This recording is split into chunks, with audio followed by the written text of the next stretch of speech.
Yan, gandang umaga guys. So, bali ito si Storm. Due date niya na ngayon. Pero as of the moment, wala pa naman na mga sign na nagle-labor na talaga siya. Merong konti. Na medyo kinakagat niya na yung bakal pero hindi pa talaga yung super obvious. Pero pag nakita niyo na, medyo nahihirapan na siya. Ayan, nag-aano na ng paa niya. So, possibly, nakakaramdam na rin siya. So, bali, babantayan na lang natin siya the whole afternoon. And sana nga, manganak na siya within this day. Kasi pag tomorrow, wala pa rin, magtuturok na tayo ng Lutalize para di na mahirapan si Storm. So, tinignan ko naman guys yung bulba niya.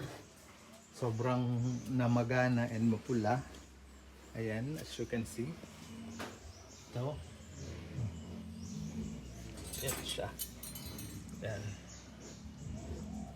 And yung mga dede niya sobrang magana rin. Yan. Sobrang magana rin yung dede ni Elsa. Pero wala pa naman siyang gatas. So bali guys, update na lang kayo. Pag nanganak na si Storm. And sana maging safe yung delivery niya. Safe siya at the same time yung mag-bake niya. Yun lang guys. Salamat.